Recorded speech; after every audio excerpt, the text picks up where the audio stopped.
course, when it's cold out, we all want to bundle up, but is it the right move? Is it the best way to stay warm and healthy?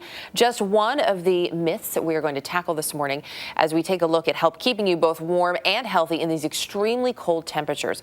Joining us to help separate that fact from fiction is Amy Brightfield, who's health director of Women's Day magazine. Good morning. Good morning. So we see this person running in Central Park. One would hope that they have some layers on. Yes. And is that really the best way to stay warm in these kind of temperatures? It is the best way to stay warm, but you want to be careful not to layer up too much so that you go outside and you start to sweat, because then you get chilled because the water on the surface of your skin. So the layers you want to wear, you want to try something that has a wicking ability to wick the moisture away from your body so it doesn't settle on your skin and then you can get chilled. Okay, so that's a fact. Dressing in layers does keep us warmer. Yes.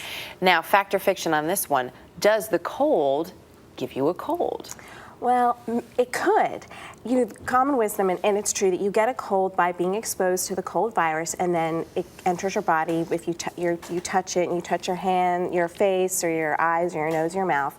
But some research shows that actually the cold weather, when your body is shivering, that all your body's resources is going to keeping you warm and not going to fighting off whatever virus you might be exposed to. So it does dampen your immune system. And they did an experiment where they put people's feet in ice water for 20 minutes and they put people's feet in nothing for 20 minutes. And the people who had their feet in the ice water, actually 29% of them developed cold symptoms. Wow. And then a much lower percentage of the non-water people developed nothing. And in that short of a period of time, that's really interesting. And this is another reason probably then to layer up, especially make sure your head is covered. Your extremities. Definitely your head. You lose about 50% of your heat through your head. So you're not doing all that shivering. Okay, so that's a maybe on that one. Frostbite.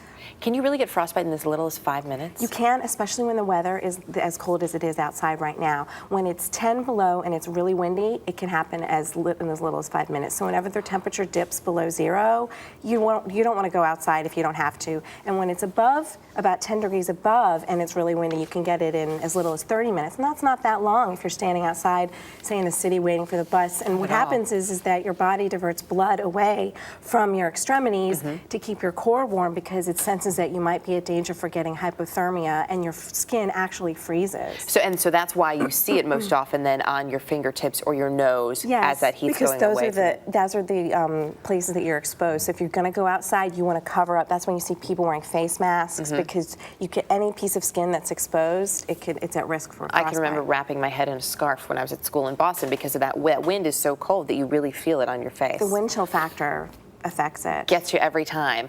Lastly, fact or fiction on this one. A lot of people, in the summertime we close our drapes to keep the heat out. Should you close them to keep the heat in the winter? Well, on a sunny day, that's false, because on a sunny day, if you leave them open, it can actually the sunshine can warm up the house and maybe put a little bit of a dent in your heating bill. But also remember at night to close them back up. But it is true that if it's a sunny day and you leave the blinds open, that it can definitely help keep your house warm a couple of degrees. And then it'll keep it warmer, as you said, at night, as long as we close them to keep that heat in. Yes, close them back up. Amy Brightfield, some great tips for us this morning. Thanks for coming by. Thank you.